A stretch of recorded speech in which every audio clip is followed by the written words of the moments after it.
दोस्तों, स्वागत है आपका हमारे चैनल द यूनिक वर्ल्ड में। एक दिन बादशाह अकबर दरबार में बैठे थे। मौसम सुहाना था, लेकिन अकबर के मन में एक अजीब सी बेचैनी थी।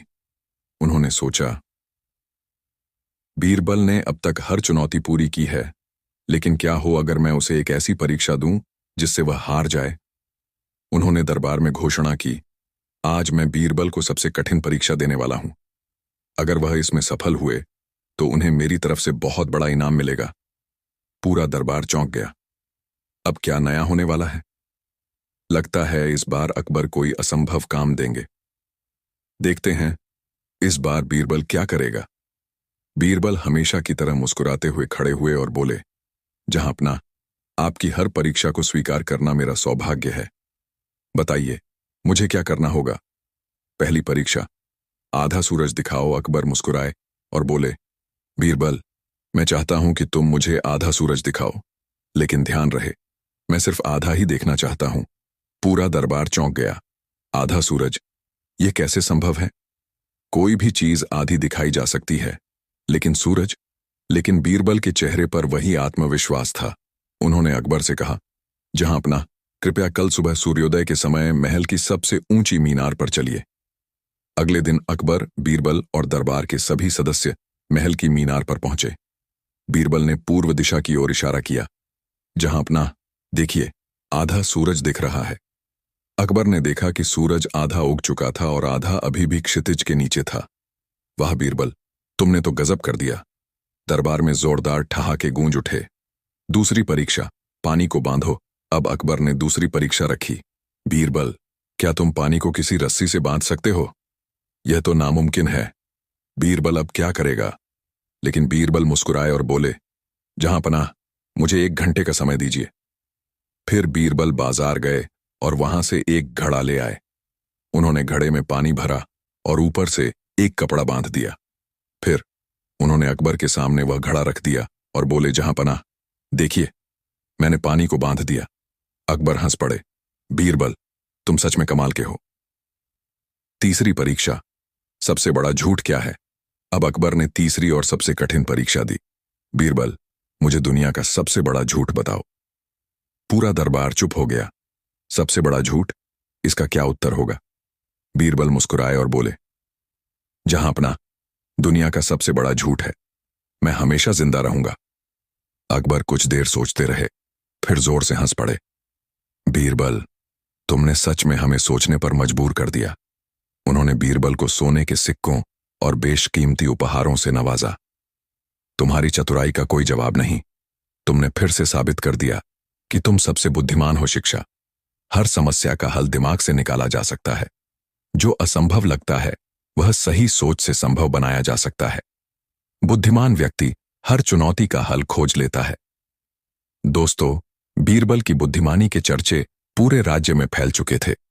हर बार अकबर कोई नई परीक्षा देते और हर बार बीरबल अपनी चतुराई से उन्हें हैरान कर देते।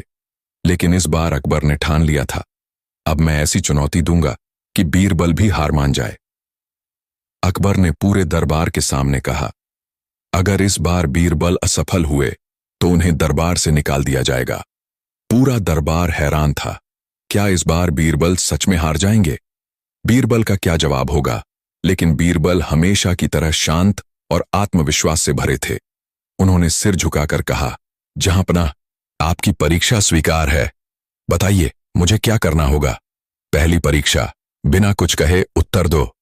अकबर मुस्कुराए और बोले, बीरबल, मैं तुमसे एक सवाल पूछूंगा, लेकिन तुम बिना कुछ बोले उत्तर दोगे। पूरा दरबार चौंक गया। बिना बोले उत्तर कैसे दिया जा सकता है? अकबर ने सवाल किया। बीरबल, अगर एक आदमी के पास 2 ऊंट हों और वह एक को बेच दे तो उसके पास कितने ऊंट बचेंगे? बीरबल मुस्कुराए। उन्होंने कुछ नहीं कहा, बस अपनी जेब से एक सिक्का निकाला और अकबर के सामने रख दिया। अकबर हंस पड़े। वाह, तुमने बिना बोले ही जवाब दे दिया। सच में अद्भुत। पूरा दरबार तालियों से गूंज उठा। दूसरी परीक्षा, बिना नहाए गीले हो जाओ। अब अकबर ने दूसरी चुनौती दी। बीरबल, तुम्हें बिना नहाए गीला होना होगा। यह तो असंभव है। बीरबल क्या करेंगे? लेकिन बीरबल मुस्कुराए। उन्होंने पास रखी स्याही उठाई और अपनी उंगली उसमें डुबो दी। फिर अकबर को दिखाते हुए बोले, जहां पनाह, देखिए, मैं बिना नहाए ही गीला हो गया। अकबर जोर से हंस पड़े। बीरबल, तुमने तो गजब कर दिया। तीसरी परीक्षा, बिना काटे लकड़ी के 2 टुकड़े करो। अब अकबर ने सबसे कठिन चुनौती दी। बीरबल, तुम्हें बिना काटे लकड़ी के 2 टुकड़े करने होंगे। पूरा दरबार चुप था। अब देखना होगा कि बीरबल क्या करते हैं। बीरबल मुस्कुराए। उन्होंने लकड़ी का एक टुकड़ा उठाया और उसे जमीन पर रखकर उस पर एक सफेद रेखा खींच दी। देखिए जहां पनाह, लकड़ी 2 हिस्सों में बंट गई। अकबर ने लकड़ी को देखा और फिर जोर से हंस पड़े। बीरबल, तुमसे जीतना नामुमकिन है। शिक्षा हर समस्या का हल चतुराई से निकाला जा सकता है। जो असंभव लगता है वह सही सोच से संभव बनाया जा सकता है। बुद्धिमान व्यक्ति हर चुनौती का हल खोज लेता है। अगर आपको यह कहानी पसंद आई तो अपने मित्रों को जरूर शेयर करें। बीरबल का अनोखा चमत्कार। जब अकबर भी चकरा गए, एक दिन बादशाह अकबर अपने खास दरबारियों के साथ बैठकर चर्चा कर रहे थे।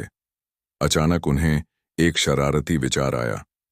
उन्होंने दरबार में सबकी ओर देखा और बोले, बीरबल ने हमें हमेशा अपनी बुद्धिमानी से चौंकाया है, लेकिन क्या होगा अगर मैं उन्हें एक असंभव चुनौती दूं? सब दरबारी चौंक गए। अब क्या होने वाला है? लगता है इस बार अकबर ने बीरबल के लिए कोई मुश्किल योजना बनाई है।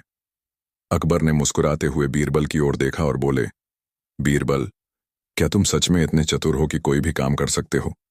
बीरबल मुस्कुराए और बोले, जहां पनाह, कोशिश करने में क्या हर्ज है, आप आज्ञा दें। अकबर ने गहरी सांस ली और बोले, मैं चाहता हूं कि तुम 3 असंभव काम कर दिखाओ। अगर तुम यह कर पाए तो तुम्हें एक बहुत बड़ा इनाम मिलेगा, लेकिन अगर असफल हुए तो तुम्हें कड़ी सजा मिलेगी। पूरा दरबार सन्न रह गया। असंभव काम? यह तो नामुमकिन है। इस बार बीरबल भी हार मान लेंगे। देखते हैं इस बार क्या जादू होगा।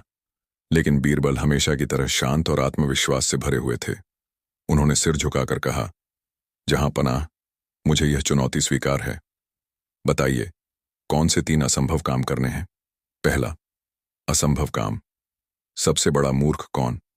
अकबर मुस्कुराए और बोले, बीरबल, तुम्हें पूरे राज्य में जाकर सबसे बड़ा मूर्ख ढूंढना होगा और उसे दरबार में लाना होगा। अब यह तो बहुत मुश्किल काम था। किसी को मूर्ख साबित करना आसान नहीं। अगर कोई राजा से ही कहे कि वह मूर्ख है तो, लेकिन बीरबल ने अपना रास्ता निकाल लिया। उन्होंने पूरे राज्य में घूमना शुरू किया और हर जगह लोगों से मिले। फिर 2 दिन बाद वे एक अजीब आदमी को लेकर दरबार पहुंचे। अकबर ने उस आदमी को देखा और पूछा, क्या यह राज्य का सबसे बड़ा मूर्ख है? बीरबल बोले, नहीं जहां पनाह, यह आदमी नहीं बल्कि मैं खुद राज्य का सबसे बड़ा मूर्ख हूं। अकबर चौंक गए। क्या तुम?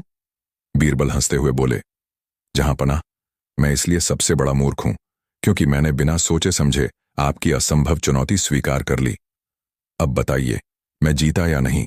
पूरा दरबार ठहाकों से गूंज उठा। वाह बीरबल, तुमने तो कमाल कर दिया। अकबर ने जोर से हंसते हुए कहा, बीरबल, तुमने पहले ही काम में हमें हरा दिया। दूसरा असंभव काम, एक ऐसा सवाल जिसका जवाब ना हो। अब अकबर ने दूसरा काम दिया, बीरबल, मुझे एक ऐसा सवाल पूछो जिसका कोई जवाब ना हो। अब यह भी मुश्किल था, लेकिन बीरबल के दिमाग में तुरंत एक योजना आई। बीरबल मुस्कुराए और बोले, जहां पनाह, पहले आप मुझसे एक सवाल पूछिए। अकबर ने सोचा और बोले, बीरबल, दुनिया की सबसे बड़ी सच्चाई क्या है? बीरबल बोले, मौत। जहां पनाह, क्योंकि यह टल नहीं सकती। अकबर ने सिर हिलाया और बोले, सही कहा, अब तुम अपना सवाल पूछो। बीरबल ने गंभीर स्वर में पूछा, जहां पनाह, बताइए कि मौत कब आएगी? अब अकबर चौंक गए। इसका जवाब कौन दे सकता है? उन्होंने बहुत सोचा लेकिन कोई जवाब नहीं मिला। अरे यह तो नामुमकिन सवाल है। अकबर मुस्कुराए और बोले, बीरबल, यह सच में ऐसा सवाल था जिसका कोई जवाब नहीं। तुमने फिर से जीत हासिल कर ली। तीसरा असंभव काम, हवा में लटकी हुई सुई। अब तीसरा काम सबसे मुश्किल था। अकबर बोले, बीरबल, मुझे एक ऐसी सुई दिखाओ जो हवा में लटकी हो। सब दरबारी हैरान रह गए। यह कैसे हो सकता है? कोई चीज हवा में लटक कैसे सकती है? लेकिन बीरबल को हमेशा कोई न कोई तरकीब सूझ ही जाती थी। उन्होंने तुरंत एक लोहे की सुई ली और उसे एक छोटे धागे में बांध दिया। फिर उन्होंने दरबार की छत से वह धागा लटका दिया। अब सुई हवा में झूल रही थी। अरे वाह, यह तो सच में हवा में लटकी सुई है। अकबर हंस पड़े और बोले, बीरबल, तुम सच में गजब के हो। तुमने तीनों असंभव काम कर दिखाए। अकबर ने बीरबल को सोने के सिक्कों और कीमती वस्त्रों से नवाजा और कहा, तुम्हारी बुद्धिमानी का कोई जवाब नहीं। तुम सच में इस दरबार के सबसे चतुर इंसान हो। शिक्षा कोई भी समस्या असंभव नहीं होती, बस सही सोच और तरकीब चाहिए। अगर मुश्किल सवाल का सही जवाब न मिले तो सवाल ही बदल दो। असली बुद्धिमान वही है जो हर परिस्थिति में रास्ता निकाल ले। दोस्तों, यह कहानी आपको कैसी लगी? कमेंट में जरूर बताएं। दोस्तों, बादशाह अकबर अभी दरबार में आकर बैठे ही थे कि तभी दरबार में लंका के राजा का एक दूत हाजिर हुआ। बादशाह अकबर ने उसका स्वागत करते हुए कहा, कहो, कैसे आना हुआ? दूत सिर झुकाकर बोला, जहां पनाह, आपके दरबार में एक से बढ़कर एक बुद्धिमान, चतुर तथा हाजिर जवाब दरबारी हैं। हमारे महाराज ने यहां मुझे एक घड़ा अक्ल लाने के लिए भेजा है। बादशाह अकबर यह सुनकर चौंक गए कि भला अक्ल भी कहीं घड़े में भरी जा सकती है। लगता है लंका का राजा हमारी हंसी उड़ाना चाहता है। यह सोचते सोचते बादशाह को बीरबल की याद हो गई। बादशाह अकबर ने बीरबल को बुलवाकर उसे यह बात बताई। बीरबल बोले, जहां अपना अक्ल का प्रबंध तो हो जाएगा, पर इस काम में कुछ हफ्ते लग सकते हैं। शहंशाह अकबर ने बीरबल को समय दे दिया। बीरबल अब इस काम में लग गए और एक नौकर से कहा कि वह छोटे मुंह वाले मिट्टी के कुछ घड़ों का इंतजाम करे।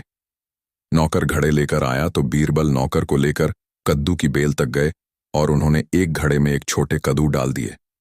इसके बाद उन्होंने बाकी घड़ों में भी इसी तरह से कद्दू रख दिए। फिर बीरबल ने नौकर से कहा, इन घड़ों की देखभाल सावधानी पूर्वक करना। बीरबल यह कहकर कामकाज में लग गए। समय पूरा हो गया, तब बीरबल दरबार में हाजिर हुए। शहंशाह अकबर ने पूछा, बीरबल, अक्ल के घड़ों की स्थिति क्या है? जहां अपना, बस 2 हफ्ते का और समय चाहिए, फिर सारे घड़े अक्ल से भर जाएंगे। 2 हफ्ते बाद बीरबल ने आकर देखा कि घड़े में कद्दू के फल घड़े जितने हो गए हैं। वह बहुत ही खुश हुए और इसके दूसरे दिन बीरबल दरबार में पहुंचे और लंका के दूत को बुलवाया। लंका का दूत जैसे ही दरबार में हाजिर हुआ, बीरबल के सेवक घड़े लिए दरबार में आ पहुंचे। बीरबल ने एक घड़ा लंका के दूत को देते हुए कहा, लीजिए, अक्ल का घड़ा और जाकर अपने राजा को सादर भेंट कीजिए, परंतु खाली होने पर हमारा यह कीमती घड़ा हमें जैसे का तैसा वापस मिल जाना चाहिए। इसमें रखा अक्ल का फल भी तभी असरदार होगा जब इसे किसी भी तरह की हानि न पहुंचाई जाए, यानी इसे साबुत ही घड़े से निकाला जाए। बीरबल से दूत ने पूछा, हुजूर, क्या मैं अक्ल के फल को देख सकता हूं? हाँ, देख सकते हैं। बीरबल ने आगे कहा, यदि आपके राजा को और अक्ल की जरूरत हो तो चिंता की कोई बात नहीं, क्योंकि ऐसे 5 घड़े हमने रखे हुए हैं। दूत जब घड़ा देकर दरबार से चला गया, तब शहंशाह अकबर अपनी जिज्ञासा को दबा न सके और बीरबल से बोले, अक्ल का फल हमें भी तो दिखाओ। तुम्हारे पास अक्ल के अभी 5 घड़े रखे हैं ना? हाँ हुजूर, 5 ऐसे घड़े अभी मेरे पास हैं। मैं अभी हाजिर करता हूं। बीरबल ने यह कहते हुए सेवक को घड़े लाने को कहा। सेवक घड़े लेकर शहंशाह के समीप पहुंचा तो उन्होंने घड़े में झांक कर देखा। फिर बादशाह अचानक ही हंस पड़े और बीरबल की पीठ थपथपाते हुए बोले, मान गए बीरबल, तुम्हारा भी कोई जवाब नहीं। इस कद्दू को खाकर लंका के राजा की बुद्धि तेज हो जाएगी। चले थे हमें मूर्ख बनाने और... शहंशाह यह कहकर हंसने लगे। दरबारी भी अपनी हंसी रोक न सके। बीरबल की चतुराई पर उन सबको ही नाज था। किसी ने कहा, जहां पना श्रेष्ठ हथियार वही जो मौके पर काम आए। फिर एक दिन बादशाह अकबर ने दरबार में आते ही सवाल कर दिया, सबसे श्रेष्ठ और उत्तम हथियार कौन सा है? एक दरबारी उठकर बोला, जहां पना भाला उत्तम हथियार है। दूसरा दरबारी बोला, नहीं हुजूर, तलवार। तीसरा दरबारी बोला, नहीं, जहां अपना तीर कमान। बादशाह को दरबारियों के जवाब से संतुष्टि नहीं मिली तो उन्होंने बीरबल की ओर देखा और कहा, तुम्हारा क्या जवाब है बीरबल? बीरबल सोचते हुए बोले, हुजूर, मेरे विचार से उत्तम हथियार वही है जो समय पर काम आए और अपनी श्रेष्ठता साबित कर दे। बादशाह अकबर असंतुष्ट होते हुए बोले, यह कोई जवाब नहीं हुआ बीरबल। बीरबल बोले, जहांपना, मैं अपनी बात को सिद्ध करके दिखा दूंगा। अगली सुबह बीरबल अकबर बादशाह के साथ सैर के लिए निकले। बीरबल ने अपनी बात सिद्ध करने के लिए पहले से ही योजना बना ली थी। घूमते घूमते वे दोनों एक सड़क पर में आ गए। इतने में गली में अचानक एक क्रोधित हाथी तेज गति से आता हुआ दिखाई दिया। बीरबल घबराई हुई आवाज में बोले, हुजूर, हाथी तो सन की लगता है, देख नहीं रहे कैसे पैर पटकता हुआ आ रहा है। अकबर बादशाह भी घबरा गए। हाँ बीरबल, हम तो पगलाया हाथी भागता हुआ आ रहा है, हम तो इतनी तेज भाग भी नहीं सकते बीरबल। ये कहते कहते बादशाह काफी घबरा गए। उन्होंने कमर से लटक रही म्यान पर हाथ रखा तो बीरबल बोले, जहांपनाह, ये क्या कर रहे हैं? मदांग हाथी का मुकाबला भला तलवार से कैसे हो सकता है? बीरबल यह बोल ही रहे थे कि तभी बादशाह के पैर के पास एक कुत्ते का पिल्ला आ गया। बादशाह ने झट से पिल्ले को उठाया और आ रहे हाथी की सूंड की ओर फेंक दिया। कुत्ते का पिल्ला इतना डर गया कि बुरी तरह चिल्लाने लगा। हाथी घबराकर पीछे की तरफ हटता चला गया। अकबर और बीरबल को भागने का मौका मिल गया। वे भागते हुए एक गली में आ गए। बीरबल बादशाह अकबर को माथे का पसीना पोंछते हुए देखकर बोले, अब क्या कहते हैं हुजूर?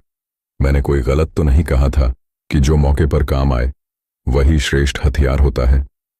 अकबर बादशाह बोले, हां बीरबल, कुत्ते का पिल्ला हथियार की गिनती में थोड़े ही आता है, लेकिन उसने ही हमारा बचाव उस मदांग हाथी से किया। मौके पर वह न आता तो आज हम जिंदा न होते। तुम्हारा कहना सही था कि श्रेष्ठ हथियार वही है जो मौके पर काम आए। यह कहकर अकबर बादशाह ने बीरबल की बुद्धिमत्ता का लोहा मानते हुए उन्हें गले से लगा लिया। बीरबल की अनोखी परीक्षा। मुगलों का जादुई पेड़। एक दिन बादशाह अकबर अपने राज सिंहासन पर बैठे थे। उनकी आंखों में एक रहस्यमयी चमक थी। उन्होंने चारों ओर देखा और बोले, आज मैं बीरबल को एक नई परीक्षा देने वाला हूं। अगर वह इसमें सफल हुए तो उन्हें बहुत बड़ा इनाम मिलेगा। सभी दरबारी उत्सुकता से उनकी ओर देखने लगे। बीरबल ने हाथ जोड़कर कहा, जहांपनाह, मुझे आपकी परीक्षा स्वीकार है, कृपया आदेश दें। अकबर ने मुस्कुराकर कहा, बीरबल, मैं चाहता हूं कि कल सुबह मेरे बगीचे में एक ऐसा पेड़ खड़ा हो जो रातों रात उग जाए और जिस पर अलग अलग प्रकार के फल लगे हों। पूरे दरबार में सन्नाटा छा गया।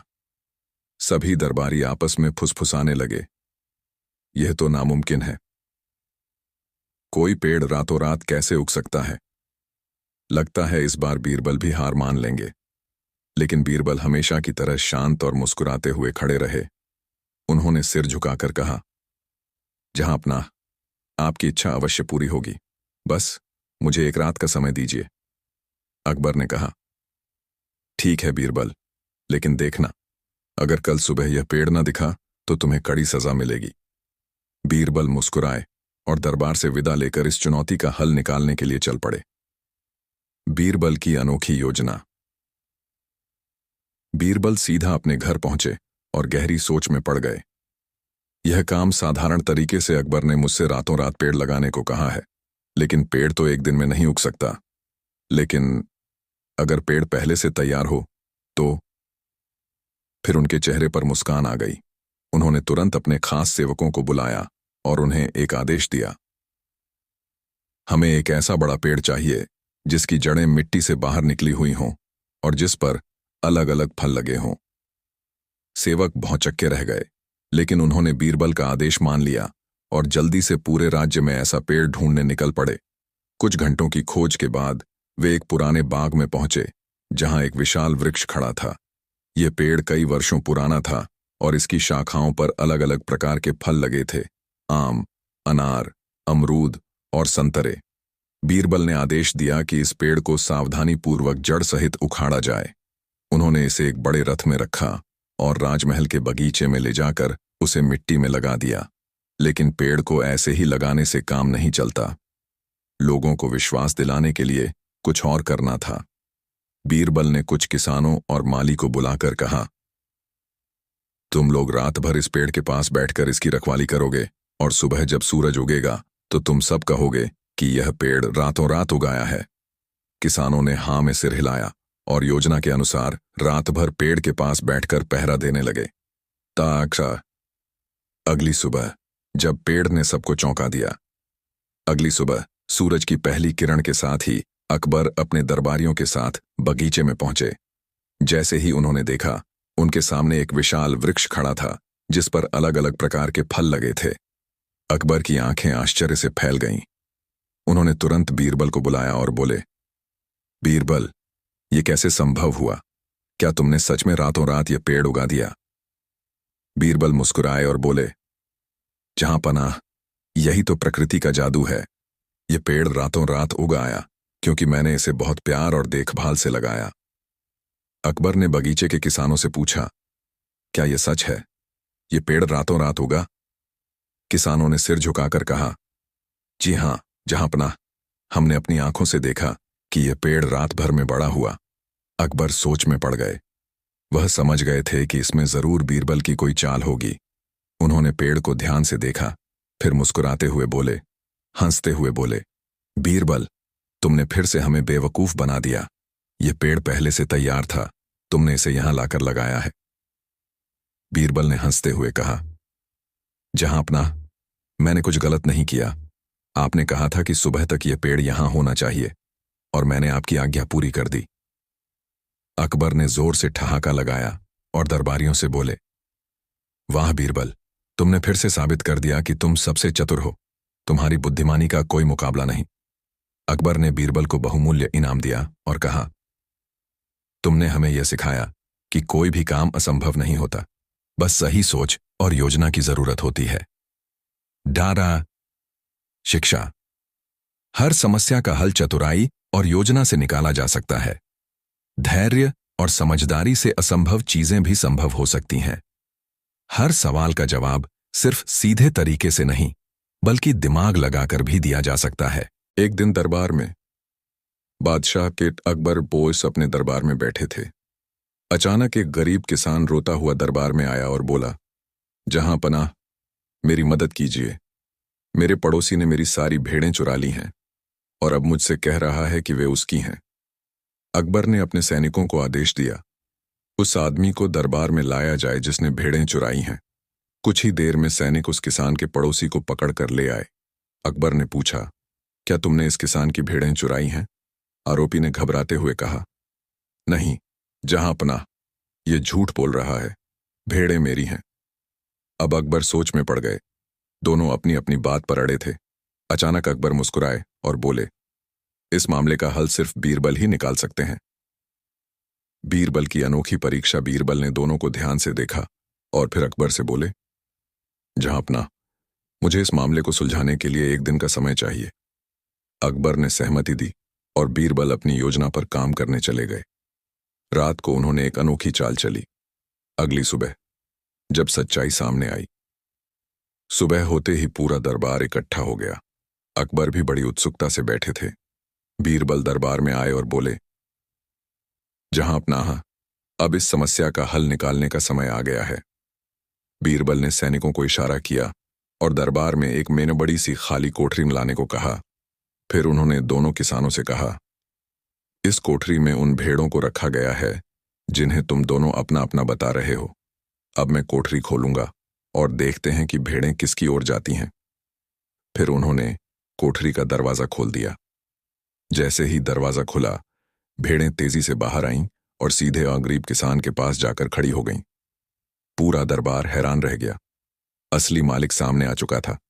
अकबर ने ठहाका लगाते हुए कहा, हा हा हा, वाह बीरबल, ये तो कमाल का न्याय किया तुमने। बीरबल मुस्कुराए और बोले, जहांपनाह, भेड़ें अपने असली मालिक की आवाज और गंध पहचानती हैं।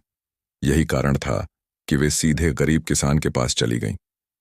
अकबर बहुत खुश हुए और बोले, बीरबल, तुम्हारी चतुराई का कोई जवाब नहीं। उन्होंने गरीब किसान को उसकी भेड़ें लौटा दीं और भेड़ चुराने वाले पड़ोसी को सजा दी। शिक्षा। सच्चाई को छुपाया नहीं जा सकता, वह खुद सामने आ जाती है। बुद्धिमानी और सही सोच से किसी भी समस्या का हल निकाला जा सकता है। झूठ कितना भी बड़ा हो, अंत में जीत हमेशा सच की ही होती है। दोस्तों, दरबार लगा हुआ था। शहंशाह दरबारियों से राज्य के हालात पर बातचीत कर रहे थे। इतने में एक औरत हवा के झोंके की तरह चीखती चिल्लाती हुई दरबार में आ गई। शहंशाह अकबर सहित दरबारी भी चौंक गए। एक दरबारी ने उस औरत को देखते हुए पूछा, क्या परेशानी है? तुम बदहवास सी इतना दुखी होकर क्यों रो रही हो? वह औरत बोली, मेरी पड़ोसिन ने मेरे बेटे का कत्ल कर दिया है। बादशाह अकबर ने सैनिकों को हुक्म दिया कि उस पड़ोसिन को पकड़कर फौरन दरबार में हाजिर किया जाए। सैनिकों ने पड़ोसिन को दरबार में लाकर हाजिर किया। शहंशाह ने पड़ोसिन को घूरते हुए पूछा, क्या तुमने इस औरत के बेटे का कत्ल किया है? पड़ोसिन यह सुनकर सहम ही नहीं गई, घबरा भी गई और बोली, मेरे माए बाप, मैं अपराधी नहीं हूं। मैंने इस औरत के पुत्र को नहीं मारा है। अवश्य कोई मेरा शत्रु है जिसने स्वयं इसके पुत्र की हत्या कर उसका शव मेरे बिस्तर पर रख दिया। शहंशाह ने बीरबल को हुक्म दिया कि वह अपनी सूझबूझ से इस मामले को सुलझाएं। बीरबल कत्ल के इस मामले को सुलझाने के लिए उस जगह गए जहां इन दोनों औरतों के घर थे। बीरबल को आसपास से मालूम हुआ कि जिस स्त्री के पुत्र की हत्या हुई है वह अपनी पड़ोसिन से अक्सर ही लड़ती झगड़ती रहती है। इसके साथ ही वह औरत बदमिजाज भी है, लेकिन पड़ोसिन बहुत ही सीधी सादी और चरित्रवान औरत है।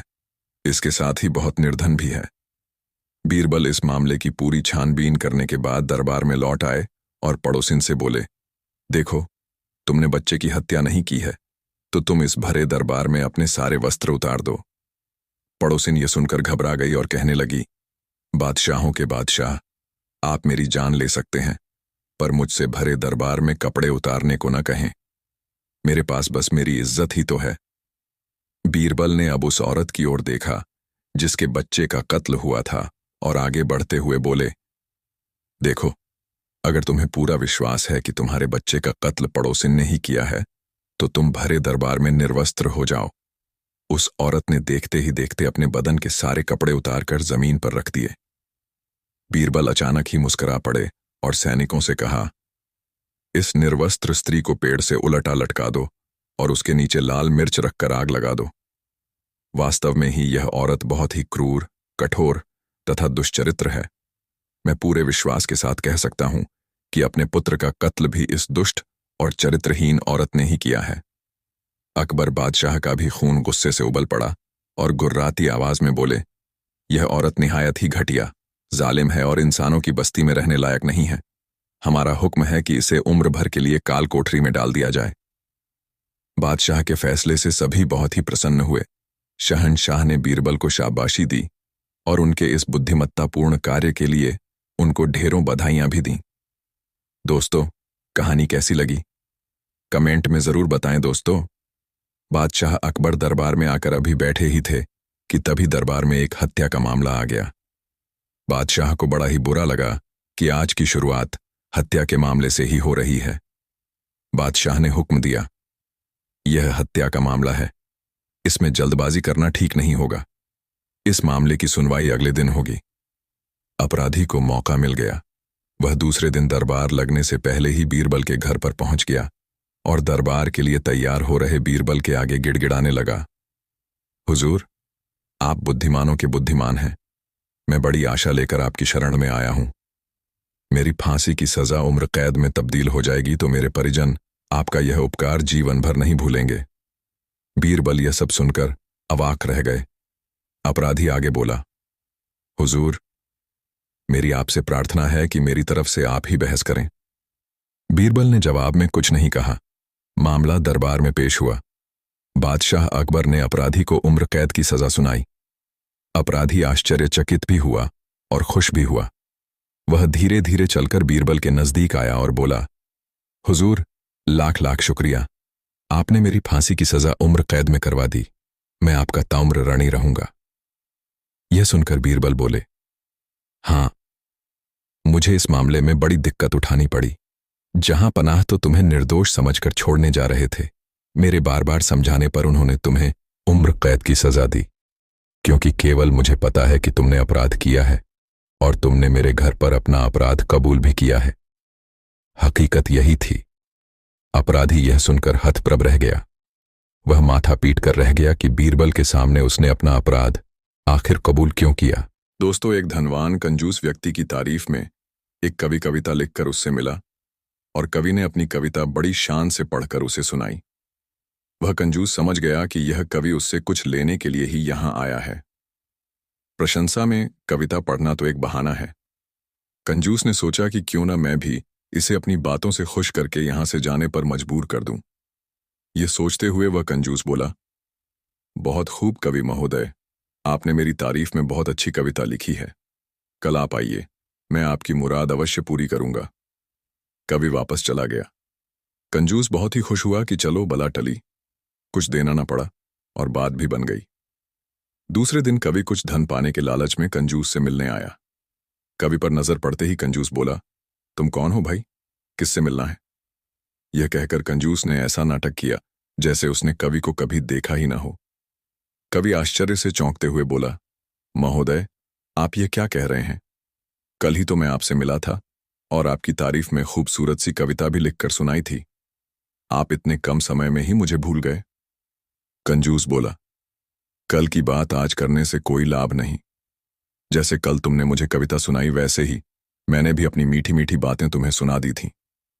न तो तुमने मुझे कुछ दिया और न मैंने तुम्हें कुछ दिया। हिसाब बराबर हो गया। अब तुम मेरा पीछा छोड़ो। कंजूस के इतना कहने पर वह कवि वहां से सीधे घर आया और अपने एक दोस्त के साथ बीरबल से मिला और अब तक जो हुआ था वह सब बीरबल को बता दिया। बीरबल बोले, कवि महोदय, आप एक हफ्ते के बाद अपने इस दोस्त को उस कंजूस के यहां भेजना। जब आपका दोस्त कामकाज के बहाने उससे मित्रता कर ले तब किसी दिन उसे घर पर आने का निमंत्रण देना। उस दिन मुझे भी बुला लेना, लेकिन इतना अवश्य ध्यान रहे कि उसे केवल न्योता देना है, खाना नहीं खिलाना है। बीरबल यह कहकर दरबार के कामकाज में तल्लीन हो गए। कवि का मित्र कुछ ही रोज में कंजूस से काफी घुल मिल गया। जब मित्रता गाढ़ी हो गई तब एक दिन कंजूस को उस व्यक्ति ने खाने का निमंत्रण दिया। कंजूस ने निमंत्रण स्वीकार कर लिया। बीरबल और कवि को भी इसकी खबर कर दी। कवि वेश बदलकर दोस्त के घर आ पहुंचे। बीरबल भी वेश बदलकर आ गए। थोड़ी देर बाद कंजूस भी आ गया। उन तीनों ने ही कंजूस की बड़ी आवभगत की और कंजूस से तरह तरह की मीठी बातें करने लगे। कंजूस भूखा था क्योंकि वह घर से खाकर नहीं चला था और दावत के नाम पर सुबह से ही कुछ खाया नहीं था। जब उसे भूख कुछ अधिक ही सताने लगी तो परेशान होकर कंजूस बोला, अरे भाई, खाने पीने का भी इंतजाम है या ऐसे ही बैठे रहना है? कवि के मित्र ने कहा, मित्र, मैंने तुम्हें भोजन के लिए नहीं बुलाया है। मैंने तो तुम्हें केवल भोजन का निमंत्रण देकर प्रसन्न किया है। यह सुनते ही कंजूस ने उन तीनों को ध्यान से देखा, फिर कवि को तुरंत ही पहचान लिया। कंजूस ने अपनी गलती के लिए क्षमा मांगी और कवि को वाजिब इनाम दिया तथा इस घटना से अच्छी सीख ली। दोस्तों, कहानी कैसी लगी कमेंट में जरूर बताएं। दोस्तों, बादशाह अकबर के मन में हमेशा कोई ना कोई सवाल उठता ही रहता था। एक दिन बादशाह सलामत ने बीरबल से कहा, बीरबल, दरबार में एक ऐसे आदमी को ढूंढ कर ले आओ जो बहुत ही बुद्धिमान हो। बीरबल कुछ देर शांत रहे, फिर बोले, जहां पनाह, मैं जल्दी ही ऐसा आदमी ढूंढकर दरबार में ले आऊंगा, लेकिन इसके लिए समय और धन की आवश्यकता पड़ेगी। बादशाह अकबर बोले, बीरबल, सोने की 300 मोहरें और 1 हफ्ते का समय हम तुम्हें देते हैं। धन और 1 हफ्ते का अवकाश लेकर बीरबल अपने घर चले गए। सारा धन उन्होंने दीन दुखियों में बांट दिया। सप्ताह के अंतिम दिन बीरबल ने एक चरवाहे को पकड़ा और उसे स्नान करवाकर अच्छे कपड़े पहनाए तथा सोने की 100 मोहरें उसे देकर दरबार में ले आए। रास्ते में ही चरवाहे को बता दिया कि उसे बादशाह सलामत के सामने कैसा व्यवहार करना है। बादशाह अकबर के दरबार में पधारते ही बीरबल ने कहा, जहां पनाह, मैं बुद्धिमानों का बुद्धिमान व्यक्ति ढूंढ कर लाया हूं। शहंशाह ने चरवाहे को देखते हुए पूछा, तुम्हारे माता पिता तुम्हें क्या कहकर बुलाते हैं? तुम कहां के रहने वाले हो? तुम कौन सी खास बात जानते हो? एक साथ इतने सवाल बादशाह अकबर ने कर दिए, लेकिन चरवाहे ने किसी भी सवाल का जवाब नहीं दिया क्योंकि बीरबल ने उसे पहले से ही चुप रहने के लिए कहा था। बादशाह ने शिकायत भरे लहजे में बीरबल से कहा, बीरबल, यह कहीं गूंगा और बहरा तो नहीं है? इसने तो हमारे किसी भी सवाल का जवाब नहीं दिया। भला यह बुद्धिमानों का बुद्धिमान कैसे हो सकता है? बीरबल ने शीश नवाकर कहा, हुजूर, यह इसकी बुद्धिमानी है। इसने अपने बड़े बूढ़ों से सीख रखा है कि राजा और स्वयं से अधिक समझदार व्यक्ति के सामने चुप रहने में ही भलाई है। यह उनसे मिले ज्ञान का अनुसरण कर रहा है। बादशाह अकबर बीरबल के इस तर्क के आगे अब क्या बोलते।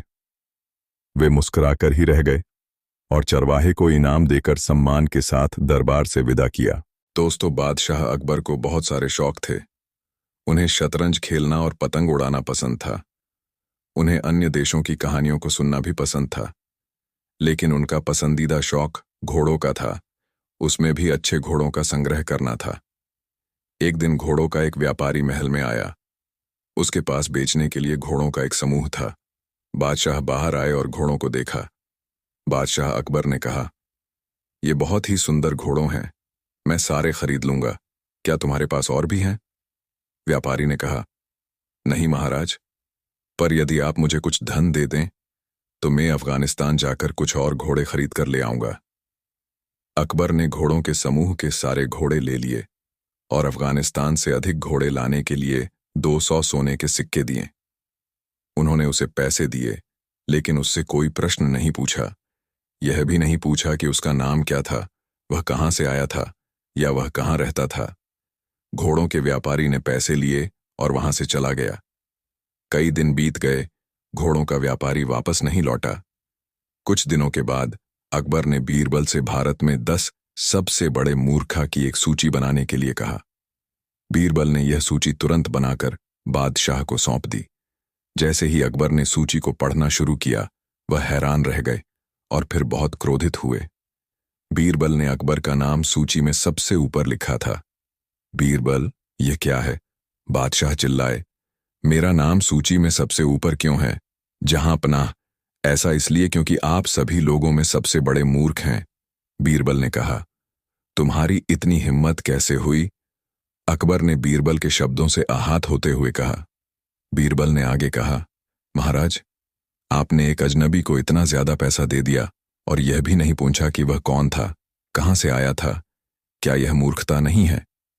अकबर ने कहा, यदि वह आदमी घोड़ों के साथ वापस आ जाएगा तो क्या होगा? महाराज, यदि वह आदमी घोड़ों के साथ वापस आ जाएगा तो मैं सूची में सबसे ऊपर से आपका नाम हटा दूंगा और उसका नाम लिखा दूंगा। बीरबल ने कहा। अकबर को यह एहसास हो गया था कि उन्होंने वास्तव में मूर्खता की थी। कुछ दिन बाद अकबर के शहर फतेहपुर सिकरी में सर्दियों के दौरान काफी ठंड पड़ती थी। बादशाह ने यह घोषणा करवा दी कि वह सोने के 1000 सिक्के उसे देंगे, जो शाही महल के बाहर स्थित ठंडी झील में पूरी रात खड़े होने की हिम्मत करेगा। कई दिनों तक अकबर के पास कोई भी नहीं आया। फिर एक दिन एक गरीब ब्राह्मण दरबार में आया। अकबर उस गरीब आदमी को देखकर हैरान रह गए। वह बहुत कमजोर और बीमार था। अकबर ने पूछा, तुम काफी कमजोर और बीमार हो, तुम इस मुश्किल चुनौती को क्यों लेना चाहते हो? ब्राह्मण बोला, मेरे राजा, मैं एक गरीब आदमी हूं। मेरे छोटे छोटे बच्चे हैं जो भूखे हैं। मुझे पैसों की जरूरत है। अकबर राजी हो गए। ब्राह्मण को 2 पहरेदार झील में लेकर गए। ब्राह्मण ने अपने सारे कपड़े उतारकर जल में प्रवेश किया और पहरेदारों की निगरानी में बर्फ जैसे ठंडे पानी में पूरी रात खड़ा रहा। अगली सुबह पहरेदार ब्राह्मण को दरबार में लेकर गए। अकबर ब्राह्मण की बहादुरी पर हैरान था। उसने पूछा, तुमने सारी रात ठंडे पानी में खड़े रहने के लिए प्रबंध कैसे किया? क्या तुम्हें ठंड नहीं लगी? ब्राह्मण ने कहा, जी महाराज, मुझे बहुत ठंड लग रही थी, पर तभी मैंने उन दीपकों को देखा जो महल के मीनारों में चमक रहे थे। मैं सारी रात उन्हें देखता रहा और उन्होंने मुझे गर्म रखा। जब अकबर ने यह सुना तो वह ब्राह्मण से बोला, दीपक ने सारी रात तुम्हें गर्म रखा है, यह तो धोखेबाजी है। तुमने अपना कार्य ईमानदारी से नहीं किया, तुम्हें कोई सोना नहीं मिलेगा। और उसने पहरेदारों को आदेश दिया कि वे ब्राह्मण को दरबार से बाहर निकाल दें। गरीब ब्राह्मण बहुत परेशान था। वह जानता था कि बादशाह ने उसके साथ अन्याय किया है, लेकिन बादशाह के साथ तर्क कौन करता। वह दुखी होकर घर चला गया। जब यह सब हुआ तब बीरबल दरबार में उपस्थित था। उसने सोचा, बादशाह बहुत मनमानी कर रहे हैं, मुझे उन्हें सबक सिखाना चाहिए ताकि ब्राह्मण को वह सोने मिल सके जिसका वह हकदार है। बीरबल अकबर के पास गए और सम्मान के साथ झुककर कहा, लहापना, मैंने अपने मित्रों के लिए एक दावत का आयोजन किया है। मैं आपको और सभी मंत्रियों को आमंत्रित करना चाहता हूं। कृपया आज शाम को दावत के लिए मेरे घर पर पधारें। अकबर यह सुनकर बहुत खुश हुआ।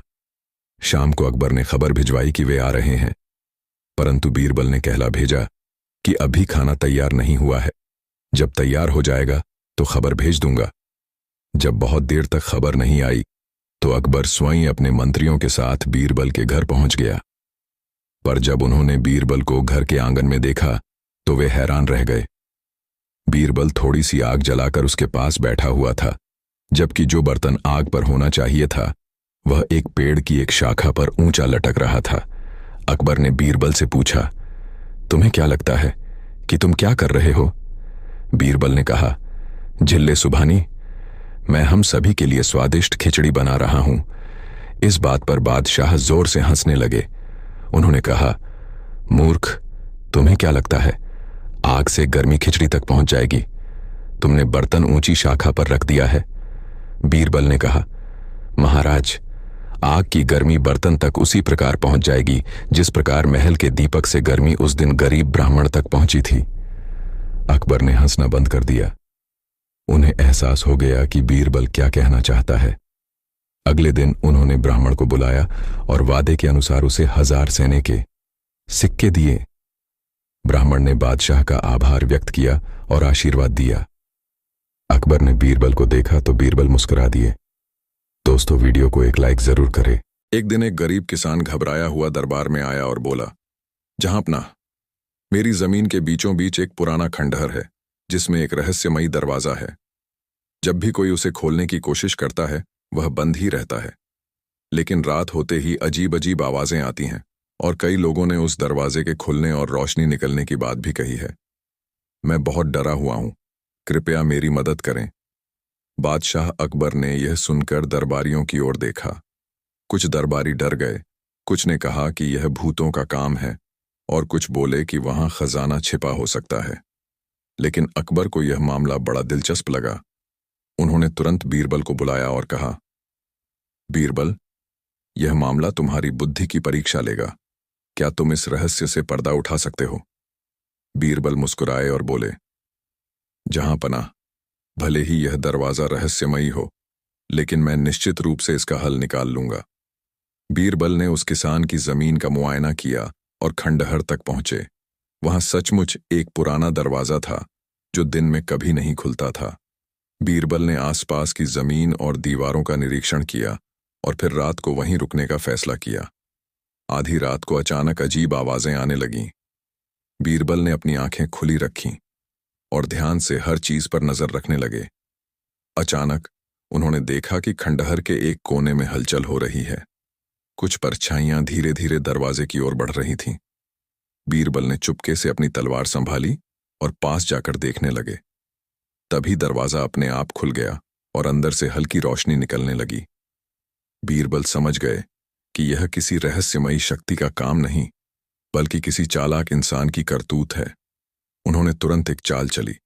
वे जोर से बोले, कोई है, इस रहस्य को खोलने वाला अब पकड़ा जाएगा। इतना सुनते ही कुछ लोग भागने लगे। बीरबल ने जल्दी से एक मशाल जलाई और उनकी ओर दौड़े। वहां कुछ ठग थे जो इस रहस्यमयी दरवाजे का इस्तेमाल चोरी करने और लोगों को डराने के लिए कर रहे थे। राज्य से पर्दा उठ गया। सुबह होते ही बीरबल ने उन ठगों को पकड़कर दरबार में पेश किया। उन्होंने बताया, जहांपना, ये ठग इस खंडहर में गुप्त सुरंग से आते थे और अंदर के रास्ते से दरवाजे को खोलते थे। ये लोगों को डराकर यहां खुदाई करने से रोकते थे ताकि कोई उनके छिपे हुए खजाने तक न पहुंचे। बादशाह अकबर यह सुनकर बहुत खुश हुए और बोले, बीरबल, तुमने एक बार फिर अपनी चतुराई से एक बड़ा रहस्य सुलझा दिया। अब इस खंडहर की ठीक से जांच कराई जाएगी और किसान को उसकी जमीन बिना डर के वापस दी जाएगी। बीरबल ने मुस्कुराकर कहा, जहांपना, हर समस्या का हल दिमाग से होता है, डर से नहीं। दरबार में सबने बीरबल की तारीफ की और बादशाह ने उन्हें बहुमूल्य इनाम दिया। एक बार की बात है, संध्या का समय था। अकबर अपने बाग में दरबारियों के साथ राजकीय विषयों पर विचार कर रहा था। इतने में तानसेन ने अपनी सारंगी मिलानी शुरू की। सबका ध्यान तानसेन के बाध्य की तरफ आकृष्ट हो गया। दरबार का शेष कार्य स्थगित कर दिया गया। तानसेन ने एक मनहरण तान सारंगी पर छेड़ी। चारों तरफ से वाह वाह की ध्वनि आने लगी। बादशाह आनंदमग्न तकिए के सहारे लेटा हुआ सुन रहा था। चारों तरफ आनंद छा रहा था। इसी समय शहर का कोतवाल 2 आदमियों को लिए हुए आया। उन आदमियों के कपड़े खून से लथपथ हो रहे थे। कोतवाल के अचानक आ पहुंचने से बड़ा रंग में भंग हो गया। बादशाह झल्ला गया और झिड़ककर कोतवाल से बोला, क्या तुमको इतनी भी तमीज न हुई कि यह समय दरबार का नहीं है? ऐसे मन बहलाव के समय बंदियों का लाना कहाँ तक उचित था? ये कैदी रात भर हवालात में रखे जा सकते थे। कलह दरबार लगने पर इनके मामले पर विचार किया जा सकता था। फिर इतनी आतुरता दिखलाने का क्या कारण है? बादशाह की नाराजगी से कोतवाल सहम गया, परंतु बिना असलियत बतलाए भी काम नहीं चलते देखा। कुछ सोच समझकर उसने कहा, गरीब परवर, इसमें संदेह नहीं कि मैं इनको सुबह लेकर हाजिर हो सकता था, परंतु इनका मामला बड़ा बेढंगा है, जिस कारण मुझको विवश होकर इसी समय आना पड़ा। उससे ऐसा सुनकर बादशाह कुछ शांत होकर बोला, अच्छी बात है, इनका अभियोग सुनाओ। कोतवाल ने कहा, आज जब मैं नगर में गश्त लगाते हुए व्यापारियों की मंडी में पहुंचा तो क्या देखता हूं कि एक जगह बहुतेरे आदमियों की भीड़ लगी हुई है। जब वहां गया तो इस अपरिचित मनुष्य को इस नगर व्यापारी से मारपीट करते देखा। यह अपरिचित मनुष्य नगर व्यापारी को झिड़क रहा था कि अरे दुष्ट, आज से 5-7 वर्ष पहले तू मेरा दास था और वहां से छिपकर भाग आया है। बड़े परिश्रम के बाद आज तुझे पकड़ लिया है, अब मेरे रुपये अदा कर। इसको झिड़कते देख नगर व्यापारी बोला, नालायक, दास तो मेरा तू है, तुझे मैं आज कितने ही वर्षों से ढूंढ रहा था, भाग्यवश इस समय हाथ लगा है। इनकी आपस की ऐसी लड़ाई देखकर मैं इन्हें गिरफ्तार कर सरकार में लाया है। अब आपकी जैसी मर्जी हो, इनका निपटारा कीजिए। बादशाह ने उनसे साक्षी मांगी। नगर सौदागर ने कहा, गरीब परवर, आज 5 वर्ष का अरसा हुआ कि मैं अपना शहर ईरान छोड़कर दिल्ली आ बसा हूं, और यह हमारा नौकर इससे 2 वर्ष पहले ही मुझको छोड़कर भाग गया था। आज जब मैं बाजार में खरीद फरोख्त कर रहा था तो यह भी अचानक वहीं आ पहुंचा और मेरा हाथ पकड़कर बोला, तू मेरा गुलाम है, तू मेरा गुलाम है। मेरे व्यापारी होने का सारा शहर साक्षी है। जब पहला व्यापारी अपना बयान दे चुका तो दूसरा विदेशी व्यापारी बोला, पृथ्वीनाथ, यह झूठ बोलता है, क्योंकि ईरान का व्यापारी मैं हूं। इस शहर में मैं बिल्कुल नया नया आया है, इस कारण यहां का एक भी नागरिक मुझे नहीं पहचानता। यह जो इस नगर में शेर अली के नाम से विख्यात हो रहा है, सो इसका फर्जी नाम है। यह नसीबा नाशरी मेरा गुलाम है। 7 वर्ष का जमाना गुजरा जब मैं इसे दुकान पर छोड़ बाहर व्यापार के लिए गया था। मौका देख यह मेरी बहुत बड़ी रकम चुरा कर भाग आया है। तभी से मैं इसकी खोज में दर दर ढूंढता फिरता हूं। आज 7 वर्षों के बाद यहां मिला है। इनका अभियोग दरबार के सभी लोग बड़े गौर से सुन रहे थे। मामला भी बड़ा पेचीदा जान पड़ता था। दोनों ही सौदागर के लिवास में थे और दोनों की मुखाकृति तीठ भी अमीरों की सी थी। जब यह मामला चल रहा था, इसी बीच एक सरदार साहब भी आ पहुंचे और नगर व्यापारी शेर अली को कैदी की सूरत में देखकर बोले, शेर अली, ये तुम्हारी क्या हालत है? तुम कैदी की सूरत में क्यों दिखाई पड़ रहे हो? शेर अली को इस सरदार के आने से बड़ी तसल्ली हुई और बोला, सरदार साहब, आप भी जानते हैं कि मैं कितने वर्षों से इस नगर में व्यापार कर रहा हूं और यहाँ का बच्चा बच्चा मुझे पहचानता है। समय के फेर से व दैव की अकृपा से आज मैं अपने ही दास द्वारा अभिशापित किया जा रहा हूं। सरदार बादशाह को चिताकर बोला, गरीब परवर, यह शेर अली आजकल का व्यापारी नहीं है, बल्कि लड़ाई के समय में इसने कई बार सरकार को रुपये की मदद देकर राजभक्ति प्रकट की है। शेर अली की तरफ इशारा करके, शेर अली, यह तुम्हारी ही उदारता का कारण था कि मैंने गुजरात ऐसे सामर्थ्यशाली अधिपति पर विजय प्राप्त की थी। तुम्हारी वह मदद हमारी नहीं बल्कि बादशाह की मदद थी। सरकार की तरफ से तुमको अभी तक उसका कोई पुरस्कार नहीं मिला है। सरदार की इस सारगर्भित साक्षी से बादशाह खुश हो गया और बोला, शेर अली को उस उपकार का बदला चुकाया जाएगा। बादशाह ने ईरान के सौदागर की तरफ इशारा करके कहा, क्यों भाई, तुमको भी किसी की साक्षी दिलानी है? यदि है तो उसे सामने लाओ। सरदार की साक्षी से तो नगर व्यापारी का शेर अली होना साबित होता है। ईरान का व्यापारी बोला, गरीब परवर, मैं इस स्थान में पहले पहल आया हूं। यहाँ की भाषा तक नहीं समझता और न यहाँ पर मेरा कोई परिचित ही है। अभी मेरा सामान भी बाहर ही पड़ा हुआ है। उसको यहाँ लाने में अभी कई दिन व्यतीत हो जाएंगे। फिर मैं किसकी साक्षी हूं? हाँ, इतना जरूर है कि मैं दूर देशों से सुनता आ रहा हूं कि आपके दरबार में बड़ा सच्चा न्याय होता है। इसलिए कृपया हमारा उचित न्याय करा दीजिए। दोनों फरीकैनों की बातें सुनकर एक सभासद ने बादशाह से अर्ज किया, पृथ्वीनाथ, यह मामला बड़ा ही बेढंगा दीख पड़ता है। इसका फैसला कवि गंग से कराया जाए। वे ऐसे मामलातों को महज खिलवाड़ मात्र समझा करते हैं। बेचारा कवि गंग बड़ा घबराया और झट बोल उठा, हुजूर, बीरबल के रहते इसका न्याय करने की दूसरे की आवश्यकता नहीं है। अतएव इसका न्याय बीरबल से ही कराया जाए। वे इससे कभी इनकार नहीं कर सकते। बादशाह तो पहले ही से समझ रहा था। उसने बीरबल को आज्ञा दी, इस मामले को अच्छी तरह जांच कर न्याय करो। बीरबल ने भी सहर्ष स्वीकार किया।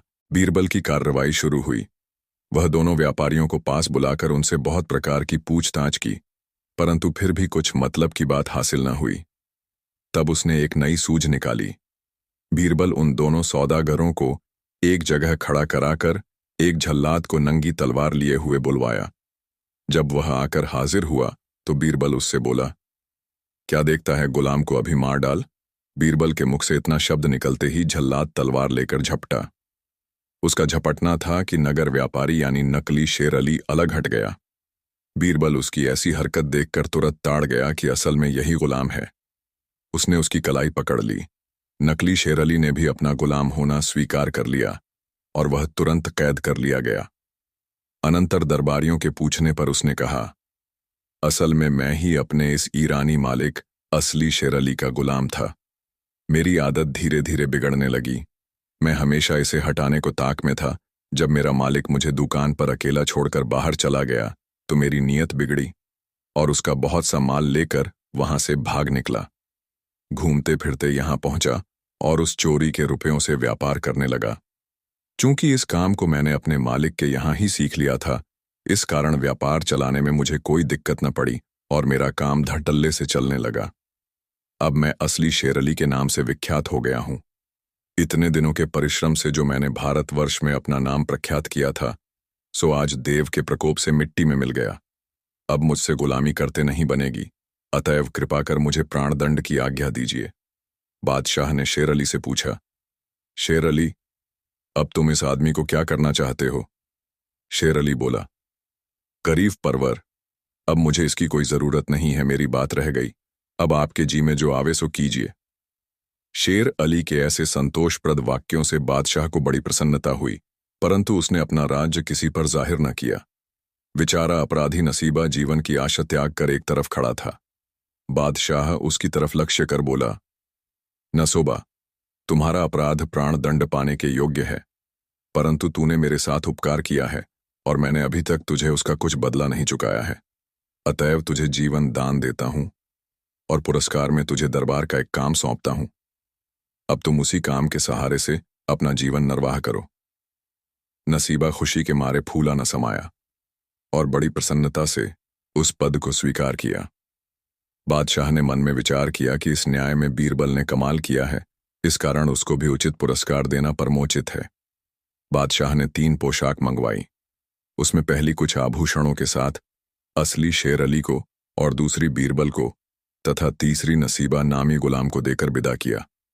नसीबा शेर अली के चरणों पर गिरकर अपने अपराध की माफी मांगी और उसको आदरपूर्वक अपने मकान पर ले गया। उसने अपना सारा धन शेर अली के हवाले कर दिया। शेर अली बहुत बड़ा व्यापारी था। उसका सारा कारोबार ईमान पर चलता था। उसने विचार किया, व्यापार से मेरे धन के अतिरिक्त जो कुछ नसीबा ने अधिक उपार्जन किया है वह उसके परिश्रम का है। उसने अपना असली धन लेकर शेष बचा धन नसीबा के हवाले किया और खुशी खुशी अपने ईरान शहर को लौट गया। दोस्तों, वीडियो को एक लाइक जरूर करें। दोस्तों, ये कहानी आपको कैसी लगी कमेंट में जरूर बताएं। ऐसी और नई मजेदार कहानी सुनने के लिए हमारे चैनल द यूनिक वर्ल्ड को सब्सक्राइब जरूर कर लें। वीडियो अपने मित्रों को जरूर शेयर करें। वीडियो देखने के लिए धन्यवाद।